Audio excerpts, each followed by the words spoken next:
Assalamualaikum warahmatullahi wabarakatuh. Salam guru penggerak, bergerak, bergerak, menggerakkan. Bapak Ibu calon guru penggerak Angkatan 9 dimanapun berada, hari ini kita sudah berada di akhir modul 1. Sudah banyak hal yang kita pelajari, sudah banyak hal-hal baru yang mungkin merubah mindset kita mengenai pembelajaran selama ini. Mulai dari pembelajaran filosofi menurut Ki Hajar Dewantara, di mana pembelajaran di zaman kolonial Belanda itu sangat sulit dirasakan oleh masyarakat Indonesia. Hanya dapat dirasakan oleh orang-orang tertentu, orang-orang kaya dan para pekerja Belanda saja. Namun dengan dorongan semangat Ki Hajar Dewantara, pendidikan saat ini sudah dapat dikecap oleh seluruh lapisan masyarakat Indonesia. Kita masih ingat bagaimana pendidikan menurut Ki Hajar Dewantara itu harus menuntun peserta didik. Menuntun dalam arti kita sebagai guru harus mampu membersamai siswa untuk mencapai tujuannya, untuk mencapai potensi yang dia miliki dengan tidak melepaskan akhlak mulia dan beriman kepada Tuhan yang Maha Esa. Dalam filosofi Ki Hajar Dewantara, kita juga mengenal apa itu kodrat alam, apa itu kodrat zaman, bahwa pendidikan harus menyesuaikan dengan keadaan alamnya, menyesuaikan dengan kemampuan siswa tersebut, kemudian menyesuaikan dengan waktu atau zaman yang sudah ada. Ketika kita pembelajaran di masa penjajahan, tentu yang kita ajarkan bagaimana siswa-siswi kita menjadi seorang pekerja. Tetapi sekarang di era digital, kita harus mengajarkan anak-anak kita bagaimana menjadi orang-orang yang mampu melakukan pemrograman digital. Dalam pembelajaran filosofi KHD menjelaskan bahwa kita sebagai guru harus mampu mengembangkan potensi anak. Karena anak bukan seperti teori tabula rasa, yaitu kertas putih, tetapi menurut Ki Hajar Dewantara, anak sudah memiliki potensi di dalamnya sejak lahir.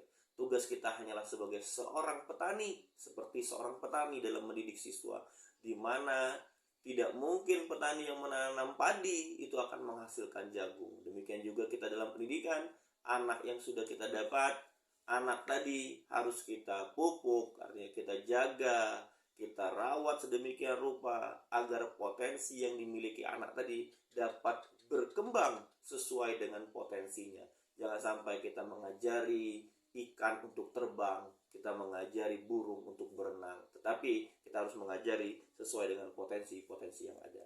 Di modul 1.2 kita juga sudah mempelajari mengenai nilai-nilai guru penggerak dan peran guru penggerak, di mana guru penggerak harus menjadi pemimpin pembelajaran, guru penggerak harus berperan sebagai coaching bagi teman sejawatnya, harus berperan sebagai kolaborasi, harus berperan dalam menumbuhkan kepemimpinan siswa agar siswa nanti dapat memimpin di masa yang akan datang. Kemudian di modul 1.3 kita juga sudah mempelajari mengenai visi guru penggerak. Bagaimana kita membuat visi, ternyata visi adalah cita-cita kita. Seorang anak yang bercita-cita menjadi dokter, menjadi tentara, menjadi polisi, itu sudah merupakan visi dari anak tersebut. Maka tugas kita sebagai guru memastikan bahwa visi anak tersebut dapat tercapai. Kemudian kita sudah diajarkan bagaimana membuat visi-visi sekolah, visi yang mengaitkan profil pelajar Pancasila, yaitu beriman dan bertakwa kepada Tuhan yang Maha Esa dan berakhlak mulia, berkebinekaan global, gotong royong, mandiri, kreatif, dan bernalar kritis. Tentu karakter dari profil Pancasila tadi harus kita tanamkan dalam visi sekolah kita, sehingga kita akan menghasilkan calon-calon penerus bangsa yang akan bermanfaat tentunya bagi bangsa dan negara. Bapak Ibu yang saya hormati, dalam pembuatan visi tersebut kita sudah diajarkan membuat prakarsa pendidikan, pembelajaran. Prakarsa ini kemudian kita jabarkan dalam alur pendekatan Bagja, yaitu untuk melakukan proses pencapaian dari prakarsa tersebut. Dalam pembelajaran visi ini, saya sudah membuat sebuah prakarsa untuk visi yang sudah kami buat bersama. Prakarsa yang saya buat di sekolah yang menggunakan rapat bersama Dewan Guru, yaitu melakukan kajian hadis sebelum sholat zuhur berjamaah. Kemudian langkah-langkahnya sudah kami buat dalam rangkaian Bagja dan insya Allah akan kami terapkan di sekolah. Kemudian di akhir modul 1 yaitu modul 1.4 kita sudah mempelajari mengenai disiplin positif. Kita ketahui bersama bahwa kegiatan disiplin itu harus dilakukan oleh setiap masyarakat yang ada di sekolah. Disiplin positif ini akhirnya menghantarkan kita kepada fungsi kontrol guru. Kita diajarkan bahwa ternyata kita hanya bisa melakukan kontrol ilusi terhadap siswa, tidak bisa melakukan kontrol terhadap siswa tersebut, karena sejatinya kontrol pada diri itu ada pada diri mereka sendiri. Sehingga kontrol guru sebagai teman, kontrol guru sebagai pemberi hukuman, kontrol guru sebagai pengawas, dan kontrol guru sebagai manajemen sangat diperlukan. Dari beberapa kontrol tersebut, kontrol guru sebagai manajemen itu harus dikembangkan, karena jika kita hanya menggunakan kontrol sebagai teman saja, maka pembelajaran kita akan tidak baik. Kita hanya menggunakan kontrol pemberi hukuman, maka anak tersebut yang diberi hukuman, dia akan merubah sifatnya karena ada hukuman, bukan karena ketulusan hatinya.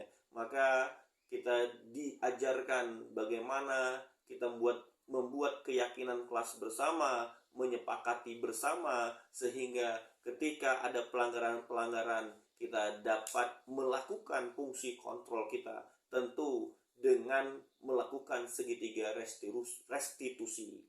Segitiga restitusi ini sangat penting dalam proses pengendalian siswa, kontrol manajemen siswa ini, karena dengan segitiga restitusi siswa tidak akan merasa dihukum, siswa tidak merasa berteman dengan kita, tetapi dia akan menemukan jalan perbaikan dirinya, dia akan menyadari kesalahannya, sehingga apa yang dia lakukan untuk perbaikan itu karena kesadaran siswa itu sendiri. Tentu segitiga restitusi ini menjadi hal yang baru selama proses pembelajaran ini, karena selama ini yang saya ketahui dan mungkin yang sama-sama kita ketahui, untuk mendisiplinkan siswa adalah dengan memberikan hukuman,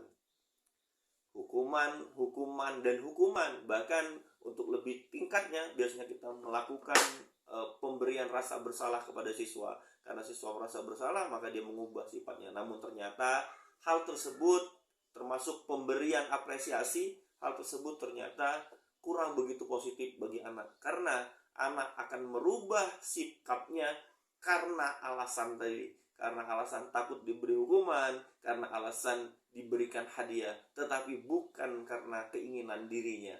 Dalam segitiga restitusi ini, kontrol manajemen ternyata sangat baik. Hal ini tentu selama ini belum begitu diterapkan di pembelajaran di sekolah, maka untuk pelaksanaan kontrol manajemen dalam hal ini, segitiga restitusi akan lebih banyak diterapkan di sekolah agar pembelajaran di sekolah lebih baik lagi.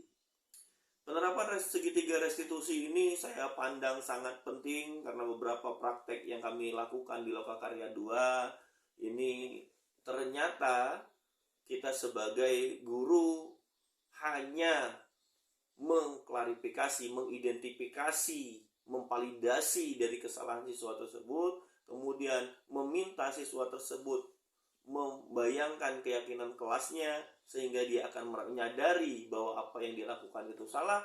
Nah, ketika dia sudah menyadari kelakuannya itu salah, maka kita meminta siswa tersebut bagaimana cara yang dapat dia lakukan untuk mengubah hal tersebut. Dalam segitiga restitusi ini tentu kita sebagai guru hanya berlaku sebagai manajemen kontrol saja, sedangkan pelaku kontrol agar tidak melakukan hal-hal tercela tersebut ada pada siswa itu sendiri. Demikian kesimpulan dan pengaitan materi dari modul 1 sampai modul 1.1 sampai modul 4 yang dapat saya sampaikan. Lebih dan kurang saya mohon maaf. Bila taufiq wal hidayah. Assalamualaikum warahmatullahi wabarakatuh. Salam guru penggerak, tergerak, bergerak, menggerakkan.